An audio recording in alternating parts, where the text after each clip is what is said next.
Amém! Bora abrir as nossas Bíblias lá em Daniel, no capítulo 5. Daniel 5, versículo 25. Amém?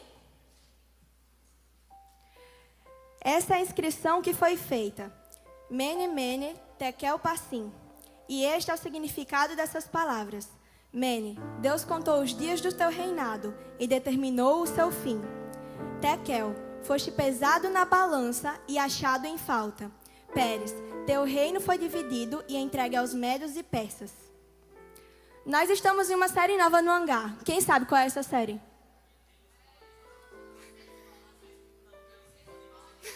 Eles podem... Eles podem, você não.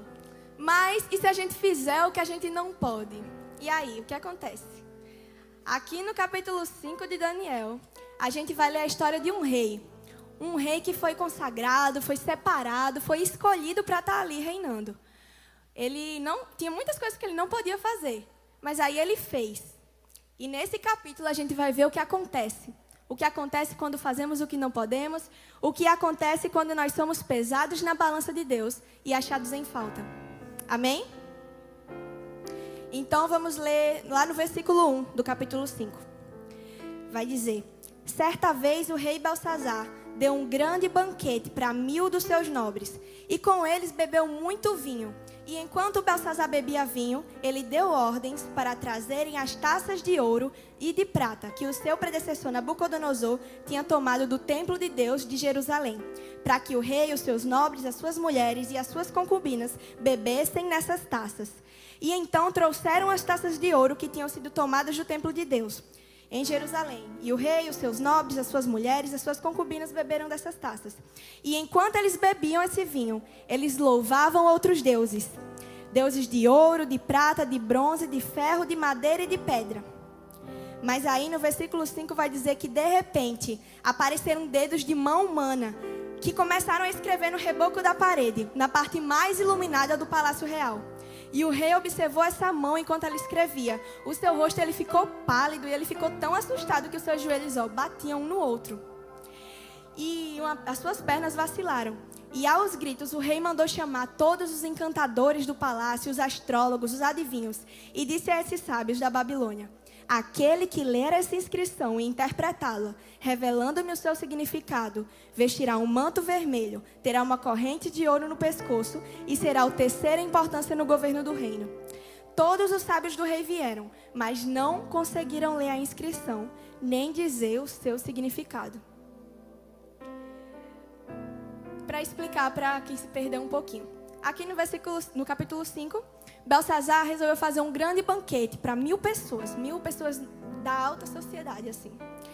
E nesse banquete, eles já estavam bebendo. Então, já é um pecado que a gente pode ver. Ele estava se embriagando. Mas, para piorar, ele mandou trazer as taças da igreja, as taças do templo de Deus, para ele se embriagar com as taças.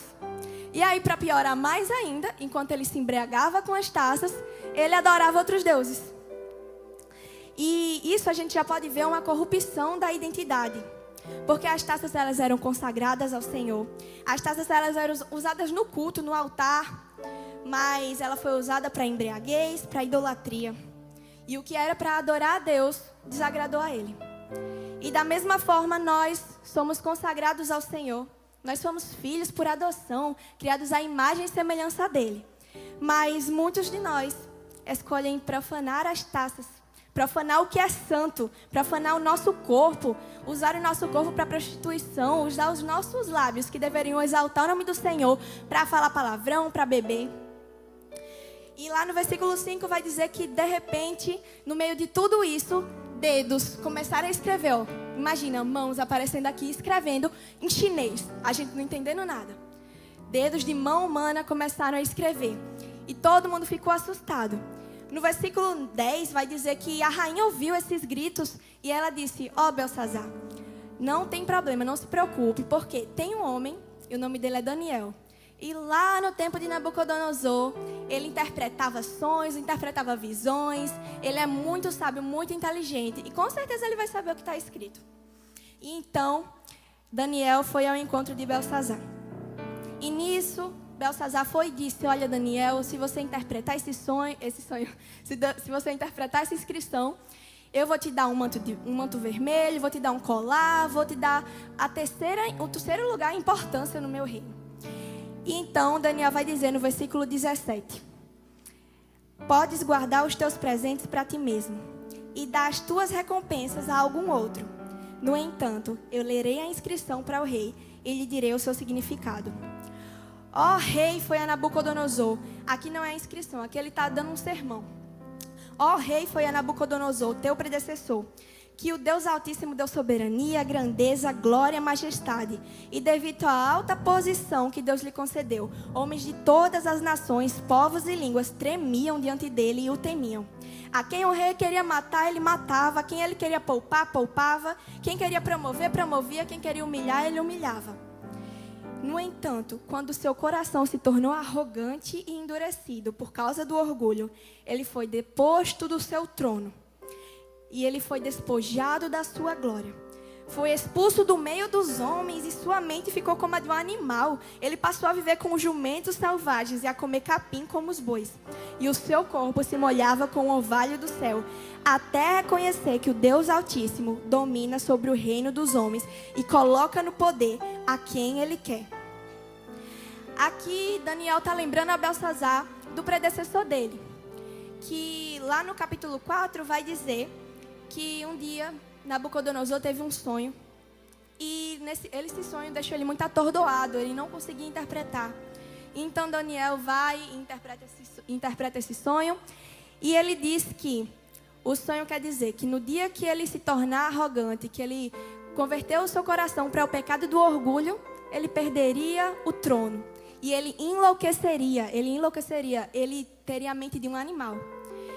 E isso passou um ano, sem nada se cumprir, até que lá no versículo 29, não precisa abrir, vai dizer que 12 meses depois, quando o rei estava andando no terraço do palácio real da Babilônia, ele disse: acaso não é essa a grande Babilônia que eu construí como capital do meu reino, com o meu enorme poder e para a glória da minha majestade? As palavras ainda estavam nos seus lábios, quando veio do céu uma voz que disse: é isso que está decretado quanto a você, rei Nabucodonosor. Sua autoridade real lhe foi tirada. E acontece isso. Nabucodonosor, ele passa a viver no mato, gente, na floresta, comendo capim.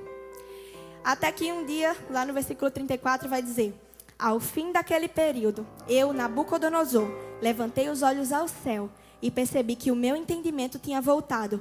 Então louvei o Altíssimo, honrei e glorifiquei aquele que vive para sempre.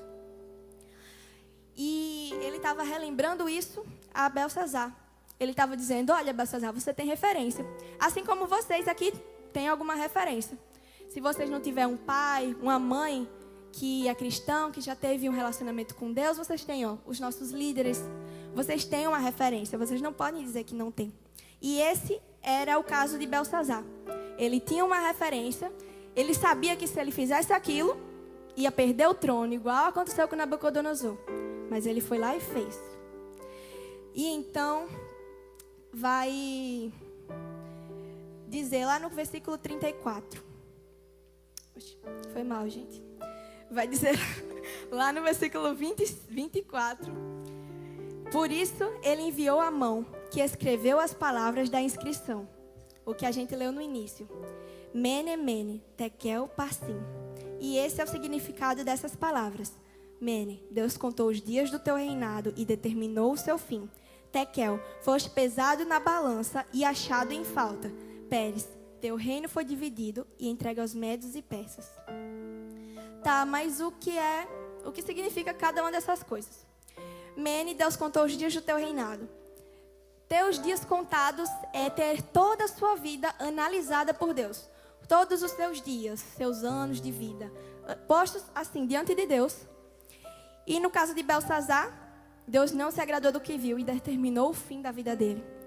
Lá em Hebreus vai dizer, lá em Hebreus capítulo 4 vai dizer: e não há criatura que não seja manifesta na sua presença. Pelo contrário, todas as coisas estão descobertas e patentes aos olhos daquele a quem temos de prestar contas. Ele vê tudo, Ele vê o que nós fazemos, Ele vê o que você faz escondido, escondido dos seus pais, escondido da liderança, tentando até esconder de Deus, mas dele você não consegue esconder. E Tekel, foste pesado na balança e achado em falta. Essa parte é a que mais me chamou a atenção. O que é ser pesado na balança? Ser pesado na balança é ter a sua identidade revelada para Deus. Tudo que você é, quem você é. E aqui Belsazar, ele teve a identidade pesada, ele foi pesado na balança. Mas Deus não encontrou nada. Ele foi achado em falta. E lá em Jó, tem um momento da vida de Jó que Jó vai dizer assim: que Deus me pese em balança justa e saberá que não tenho culpa. Jó passou por uma situação muito difícil. Ele disse assim: Deus, eu estou passando por isso, mas me pese na balança, o Senhor vai ver que eu sou justo. Por que eu estou passando por isso? Belsazar não podia dizer isso, porque ele foi pesado e estava todo errado. Quantos de nós aqui nesse momento pode falar isso? Deus, me pese na balança agora. Quantos de nós vamos dizer isso e continuar bem com a nossa vida? E ser achado em falta é ter insuficiência espiritual. Ser insuficiente espiritualmente, ministerialmente, na nossa vida com Deus. E o reino dividido lá em Pérez. Teu reino foi dividido e entregue aos medos e persas. Teu reino dividido é perder o que Deus te deu. Perder o que Deus te entregou. Seja um ministério, seja um chamado, seja qualquer coisa. Então aqui está dizendo: você foi medido, você foi achado em falta. Logo, o que era seu, será passado para outra pessoa. Alguém que tem responsabilidade. E eu pesei, eu julguei e eu tirei. Porque chamados que são abandonados, eles são entregues para quem tem postura. E isso a gente pode ver lá nos 12 talentos, na parábola dos 12 talentos. Lá em Mateus 25, 28, que vai dizer: tirem o talento dele e entreguem-no ao que tem 10. Pois a quem tem, mais será dado, e terá em grande quantidade. Mas a quem não tem, até o que tem lhe será tirado. E lancem fora o servo inútil, nas trevas, onde haverá choro e ranger de dentes. A identidade em falta te faz perder o que Deus te deu. Mas e aí, quando ele te pesar na balança, quando ele contar os teus dias, quem ele vai encontrar? Será que ele vai se agradar do que ele vai ver? Você que foi chamado para louvar, você foi chamada para louvar, mas está em festa demoníaca, cantando música do demônio. Quando Deus te pesa na balança? Você que foi chamado para pregar, mas está aí, só fala palavrão, não fala de Jesus nem na escola. Mas fala palavrão, vive imoralidade sexual. E aí, quando Deus te coloca na balança? Para de brincar. Tem tempo de misericórdia e tem tempo de justiça. E o tempo de justiça chegou para Belsazar. E muitos de nós até já falamos isso. Quem nunca ouviu? Só Deus pode me julgar. Quem já ouviu? Mas será que a gente está pronto para o julgamento de Deus? Porque ser julgado pela irmã, pelo irmão, pelo colega, é fácil demais. Agora, ser julgado por Deus é muito difícil, viu? Mas tá, se você pode ser julgado por Deus, vamos ver o que acontece. Lá em João 15, no capítulo 15, no versículo 6, vai dizer o que acontece. Se alguém não permanecer em mim, será como o ramo que é jogado fora e seca. Tais ramos são apanhados, lançados ao fogo e queimados. Quem está em falta diante de Deus é lançado fora. Lá em Jeremias, no capítulo 2, no versículo 21, vai dizer: eu mesmo te plantei como videira excelente, uma semente inteiramente fiel. Como, pois, te tornaste para mim? Mas você quer aproveitar sua adolescência, viver sua vida. Quando você estiver bem velhinho, você se volta para Jesus, né? Ele te libertou, mas você escolhe todos os dias ser prisioneiro do pecado. Ele te plantou como uma videira excelente, mas você escolhe ser uma planta depravada. E lá no versículo 30, vai dizer: naquela mesma noite, Belsazar, rei dos babilônios, foi morto. Belsazar morreu, o seu reino ele foi tirado. Mas você está vivo, E Deus está te dando outra chance agora. Ele está te dando uma chance de se arrepender dos seus pecados, de ser pesado e ser encontrado nele. Como diz aquela música, e ser achado nele. Quem aqui é achado nele? Sim, amém. Então, pode ficar de pé. Amém?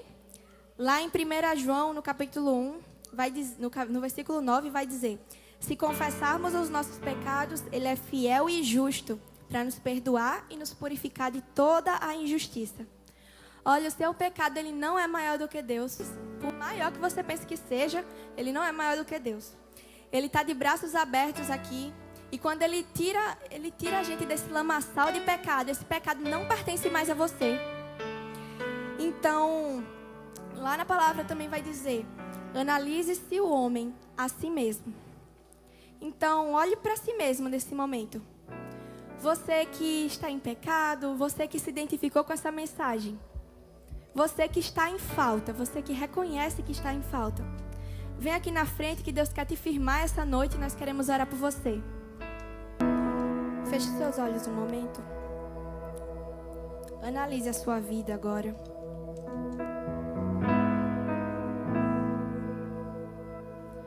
Não entendo o meu próprio agir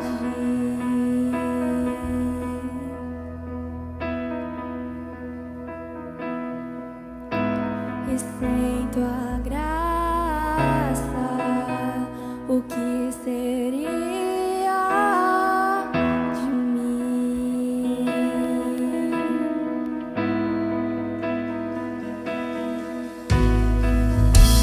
Eu não entendo o meu próprio agir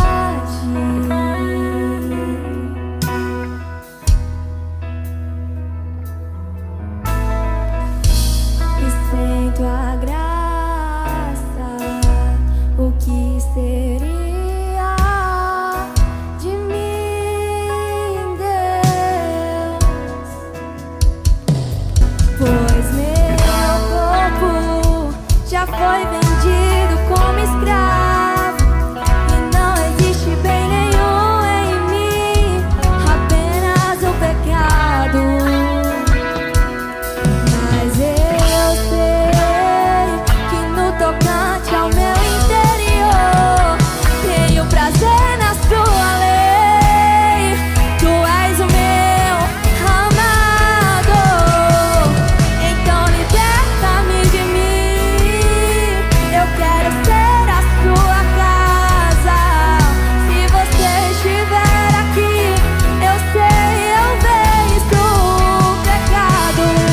Então enche-me de ti, até que não haja mais espaço. Pois quando estou em tua presença, o meu viver é transformado.